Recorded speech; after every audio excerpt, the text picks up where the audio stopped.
We've all seen many technology waves, internet and mobile and cloud, but AI is unlike anything I've seen before, at least in my lifetime. AI ಬಂದಾಗಿನಿಂದ ಒಂದಷ್ಟು ಮಂದಿಗೆ ಆತಂಕ ಇದ್ದೇ ಇದೆ. ಅದರಲ್ಲೂ IT ಕ್ಷೇತ್ರದ ಮಂದಿ ತುಂಬಾನೇ ಆತಂಕಗೊಂಡಿದ್ದಾರೆ. ಒಂದಷ್ಟು ಮಂದಿಯ ಕೆಲಸವೆಲ್ಲ ಹೋಗ್ಬಿಡುತ್ತೆ, ಉದ್ಯೋಗವನ್ನು ಕಳೆದುಕೊಳ್ತೀವಿ ಅನ್ನೋ ಆತಂಕ ಸಹಜವಾಗಿ ಅನೇಕರಲ್ಲಿದೆ. ಇದ್ರ ಬಗ್ಗೆ AI ಬಗ್ಗೆ, ಅದರ ಉದ್ಯೋಗಾವಕಾಶಗಳ ಬಗ್ಗೆ ಮೈಕ್ರೋಸಾಫ್ಟ್ ಇಂಡಿಯಾ ಹಾಗೆ ದಕ್ಷಿಣ ಏಷ್ಯಾದ ಅಧ್ಯಕ್ಷ ಪುನೀತ್ ಚಾಂದೋಕ್ ಅವರು ವಿವರವಾಗಿ ಒಂದಷ್ಟು ವಿಚಾರಗಳನ್ನು ಹೇಳ್ಕೊಂಡಿದ್ದಾರೆ. ಕೃತಕ ಬುದ್ಧಿಮತ್ತೆ ಅನ್ನೋದು ಉದ್ಯೋಗಗಳನ್ನ ಸಂಪೂರ್ಣವಾಗಿ ತೆಗೆದುಹಾಕುವ ಬದಲು ಅವುಗಳನ್ನ ಸಣ್ಣ ಕಾರ್ಯ ಆಧಾರಿತ ಘಟಕಗಳಾಗಿ ವಿಭಜಿಸುವ ಮೂಲಕ ಮೂಲಭೂತವಾಗಿ ಮರುರೂಪಿಸುತ್ತೆ ಅಂತ ಹೇಳಿದ್ದಾರೆ. AI ಉದ್ಯೋಗಗಳನ್ನ ಕೊಲ್ಲೋದಿಲ್ಲ, ಉದ್ಯೋಗಗಳನ್ನ ಬೇರ್ಪಡಿಸುತ್ತೆ. ನಿಮ್ಮ ಕೆಲಸ ಕಾರ್ಯಗಳ ಒಂದು ಕಂತೆ ಏನಿರುತ್ತೆ ಅದು AI ಏನ್ ಮಾಡುತ್ತೆ ಅಂದ್ರೆ ಅದನ್ನ ಬೇರ್ಪಡಿಸುತ್ತೆ ಅನ್ನೋ ಅರ್ಥದಲ್ಲಿ ಹೇಳಿದ್ದಾರೆ. ವೇಗವಾಗಿ ವಿಕಸನವಾಗ್ತಾ ಇರೋ ತಂತ್ರಜ್ಞಾನ ಭೂದೃಶ್ಯದಲ್ಲಿ ಕಾರ್ಮಿಕರು ಪ್ರಸ್ತುತವಾಗಿರೋದಕ್ಕೆ ನಿರಂತರ ಕೌಶಲ್ಯ ಅತ್ಯಗತ್ಯ. ನವದೆಹಲಿಯಲ್ಲಿ ನಡೆದ ಭಾರತ AI ಇಂಪ್ಯಾಕ್ಟ್ ಶೃಂಗಸಭೆ 2026ರ ಭಾಗವಾಗಿ ಕಾನ್ಫೆಡರೇಷನ್ ಆಫ್ ಇಂಡಿಯನ್ ಇಂಡಸ್ಟ್ರಿಯ ಡೆಮಾಕ್ರಟೈಸಿಂಗ್ AI ಸಂಪನ್ಮೂಲಗಳು ಫಾರ್ ಎಕನಾಮಿಕ್ ಗ್ರೋತ್ ಮತ್ತು ಸೋಷಿಯಲ್ ಗುಡ್ ಕಾರ್ಯಕ್ರಮವನ್ನು ಉದ್ದೇಶಿಸಿ ಮಾತನಾಡುವಾಗ AI ಇಂಪಾರ್ಟೆನ್ಸ್ ಬಗ್ಗೆ ಮಾತನಾಡಿದ್ರು. ಭಾರತ ತನ್ನ ಡಿಜಿಟಲ್ ಸಾರ್ವಜನಿಕ ಮೂಲಸೌಕರ್ಯ ವಿಸ್ತರಣೆಯಂತೆಯೇ ಒಂದು ಬದಲಾವಣೆಯ ಹಂತದಲ್ಲಿದೆ ಅಂತ ಹೇಳಿದ್ರು. AI ವ್ಯವಸ್ಥೆಗಳು ಪರಿಕರಗಳಿಂದ ಡಿಜಿಟಲ್ ಸಹೋದ್ಯೋಗಿಗಳು ಆಗಿ ವಿಕಸನವಾಗ್ತಾ ಇದೆ. AI ನಿಮ್ಮ ಫೋನ್ ಅಥವಾ ಲ್ಯಾಪ್ಟಾಪ್ನಲ್ಲಿರೋ ಉಪಕರಣದಿಂದ ನಿಜವಾದ ತಂಡದ ಸದಸ್ಯರಿಗೆ ಸ್ಥಳಾಂತರವಾದಾಗ ನಿಜವಾದ ಅನ್ಲಾಕ್ ಶುರುವಾಗುತ್ತೆ. AI ದಿನನಿತ್ಯದ ಕಾರ್ಯಗಳನ್ನು ಸ್ವಯಂಚಾಲಿತಗೊಳಿಸೋದ್ರಿಂದ ಕೌಶಲ್ಯ ನಿರ್ಣಾಯಕವಾಗಿರುತ್ತೆ. ನೀವು AI ಅನ್ನ ಕಲಿಯದೇ ಇದ್ರೆ, ನೀವು ಪ್ರತಿದಿನ ಕಲಿಯದೇ ಇದ್ರೆ ನೀವು ಅನಗತ್ಯವಾಗ್ತಾ ಹೋಗ್ತೀರಾ ಅಂತಾನು ಹೇಳಿದ್ರು. ಭಾರತದಲ್ಲಿ 1 ಶತಕೋಟಿ ಜನ AI ನೊಂದಿಗೆ ಮೇಲೆ ಬಂದಾಗ ಈ ರಾಷ್ಟ್ರ ರೂಪಾಂತರಗೊಳ್ಳುತ್ತೆ ಅಂತಾನು ಹೇಳಿದ್ರು.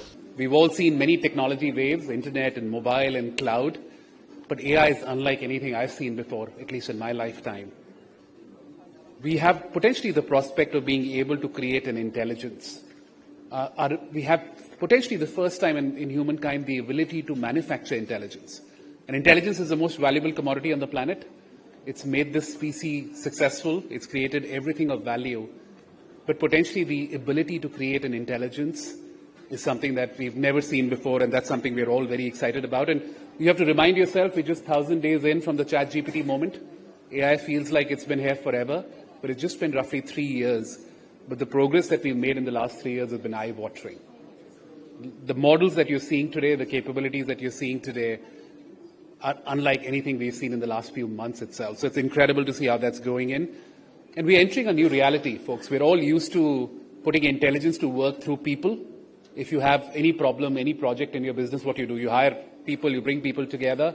But with AI now, potentially you have the ability to buy intelligence. And imagine a world where intelligence moves from something which is scarce and expensive and hard to get to something which is abundant, something which is easy to work with.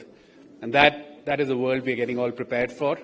And if intelligence is available on tap, if unmetered intelligence is available to all of us, it will change everything about how we run businesses and how we run our country. So if intelligence is coming, if unmetered intelligence is coming, I thought I'll give you my 5 ideas or 5 projections on what's coming our way with AI. Number one, there's still this debate on are the models getting better or are we hitting a wall? My sense is in 2026 we'll put this debate to an end. The models are definitely getting better. And in fact, the models that you see this week, and I'm not even talking this month, what you've seen this week, the launches that have just happened, these are unlike anything we've seen in the last 6 months. And by the way, this gap between the perception of these models, there are people who still say, I used ChatGPT 2 years ago or 6 months ago and it was hallucinating, to what you're seeing today. This gap is quite dangerous because sometimes people don't prepare for what's coming. So what you're seeing today is remarkable in terms of progress of these models. And we're also seeing this direct, unequivocal relationship between the compute flops we are putting in and the intelligence we create, or the capability of these models. And in the next 3 years, there's roughly 1,000x growth coming in compute capacity across these models. So imagine if there's a direct relationship between the compute flops you're putting in and the intelligence you're creating. If you're going to put 1,000x in the next 3 years, I think this debate on would these models get better versus we hit a wall will potentially come to an end. And by the way, AI is now accelerating AI. The biggest use case for AI today is coding. Every developer in India knows to use GitHub Copilot or Cursor or any other tool. It's not a coincidence that the first use case for AI is coding, because your ability to now create the next generation of AI with AI is becoming very interesting. The second thing is, folks, digital colleagues are coming in. We're all used to physical colleagues working with us.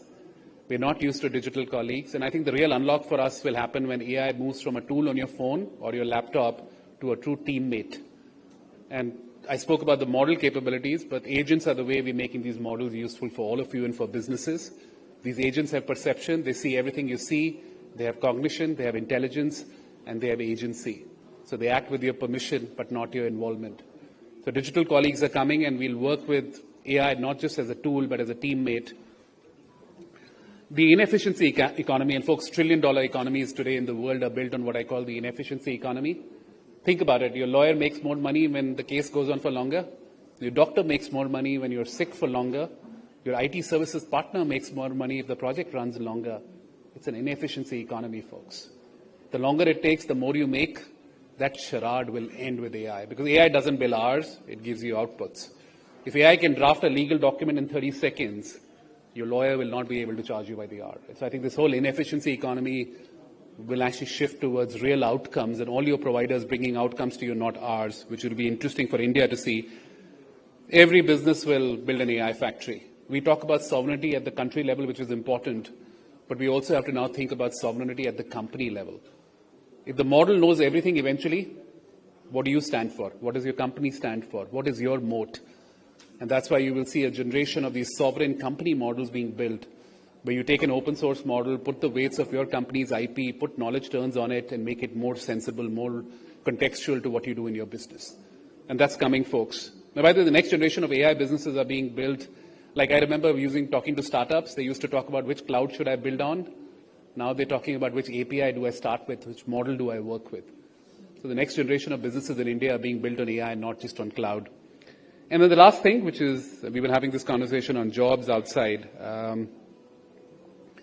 I get this question all the time, what's happening to jobs? My personal take, AI will not kill jobs, AI will unbundle jobs. Your job is a bundle of tasks, my job is a bundle of tasks. What AI will do is it will unbundle it. It'll break it. And all the transactional stuff that you do, stuff that feels like work. I sent 50 emails and I updated 3 trackers and I attended 7 meetings. Feels like work. It's not really work. We all know it. And AI will end that charade as well. So AI will unbundle tasks, and all the tasks that seem like work but are not really value adding, AI will take that away. But what happens when AI unbundle tasks? You and I need to bundle ourselves much better. You and I need to bundle ourselves much better. And that's why I say skilling will be the only oxygen mask. And people who live in Delhi know the value of oxygen masks. But folks, this is where it's headed. If you're not learning AI today, if you're not learning every day, that's one thing I can tell you for sure, you'll be redundant. So that's probably the most important one to think about. So those are the 5 things. Just quickly moving on to what's happening in India. And I think India is at a very interesting time, and we'll see this throughout the week. I hope I can make this work. Give me 1 second. Perfect. But I think what's happening in India is quite interesting, right? Which is, we're obviously seeing massive capital outflows in the country. We're seeing real talent come up. We're seeing real policy changes, and we'll see a lot more of that this week. And then we're seeing market demand come together like never before. Let me see if we can get this to work. Yeah, so there's some interesting stats that I pulled out, and a lot of this is Microsoft research, but 92% of knowledge workers today in India are using AI. 77% of them use it daily. One of the highest rates in the world. 59% of businesses today in India are saying we need AI agents and we're going to work with them.